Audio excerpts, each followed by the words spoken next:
வணக்கம் அன்பா. நிகழ்ச்சி மூலமாக உங்களை சந்திப்பதில் பெருமகிழ்ச்சியாக இருக்கிறேன். வாழ்க்கையில் வெற்றி பயன் நோக்கி பயணம் செய்து கொள்கிறீர்கள்.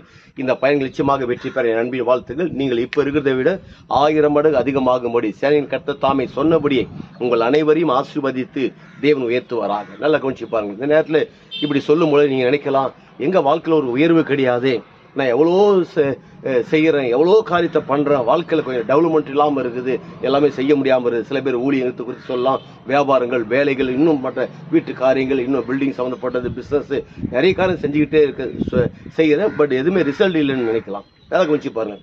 ஆனால் ஒரே ஒரு காரியம் பாருங்கள், இதை மட்டும் செஞ்சு பாருங்கள், ஆட்டோமேட்டிக்காக நீங்கள் எடுக்கிற முயற்சிகள்லாம் மிகப்பெரிய அறுவடை உண்டாகும். என்ன அறுவடை உண்டாகணும்?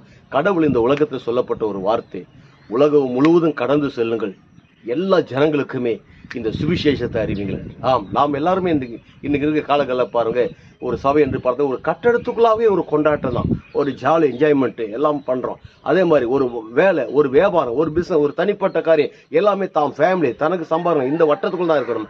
ஆனால் கடவுள் சொல்லப்பட்ட காரியத்தை மட்டும் அநேகர் செய்வது கிடையாது. அதில் நடப்பது என்னென்றால், மிகப்பட்ட பின்தங்கப்பட்ட கொஞ்சம் வெளியே வாங்க, சபையிலேருந்து கொஞ்சம் வெளியே வாங்க, சபை விட்டு வெளியே வரல, சபையிலேருந்து வெளியே வந்து தேவனுடைய ராஜ்யத்தினுடைய சுவிசேஷத்தை அறிவிப்போம்.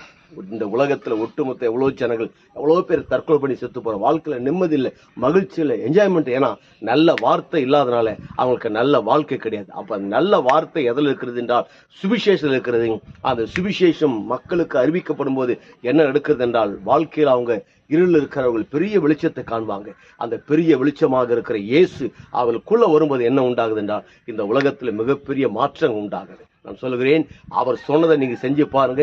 அதன் பிறகு என்னங்க, உங்கள் ஊழியம், உங்கள் பிஸ்னஸ், உங்கள் வேலை ஸ்தலம், நீங்கள் பண்ணுற எல்லா டிபார்ட்மெண்ட்டும் வேற லெவலில் கொழுந்துட்டி எறீங்க.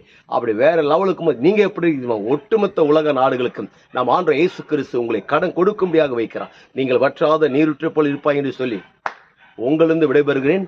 உங்க நண்பன் ரவி, பெரியபாளையம்.